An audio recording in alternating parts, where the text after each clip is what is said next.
108 சீட்டு கிடைச்சிருச்சு. ஆனாலும் சிஎம் ஆக முடியுமா? இப்போ பேலன்ஸ் இருக்கிற 10 சீட்டு தான் அந்த சிஎம் சீட்டையே டிசைட் பண்ண போகுது. ரூல்ஸ் படி டிவிகேவ தான் கவர்னர் ஃபர்ஸ்ட் இன்வைட் பண்ணி ஆட்சி அமைக்க சொல்லி பதவி ஏத்துக்க வைப்பாங்க.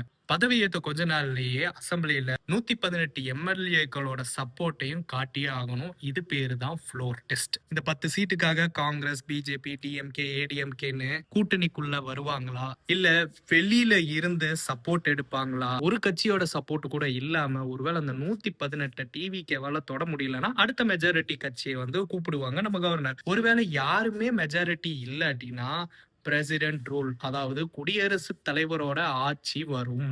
இப்போ டிவிகேவுக்கு 2 முக்கியமான டாஸ்க் இருக்கு. ஒண்ணு, இந்த 108 எம்எல்ஏவும் வேற எங்கேயுமே சாயாம இருக்கணும். 2வது, அசெம்பிளில எமோஷனலாலாம் பேசாம லாஜிக்கலா ஃபேக்ட கரெக்டான சப்ஜெக்டா பேசணும். அண்ட் இந்த 108 118 மாத்துறதுக்கு ஏதாவது ஒரு மாஸ்டர் பிளான் கொண்டு வந்தாதான் இந்த ஆட்சி நிலைக்கும். தமிழ்நாடு அரசியல்லையே இப்போ ஒரு பெரிய ட்விஸ்ட் ஓடிட்டு இருக்கு. இந்த 10 சீட்டை டிவிகே வந்து எப்படி பிடிக்க போறாங்கன்னு சொல்லிட்டு நம்ம பொறுத்திருந்து பார்ப்போம்.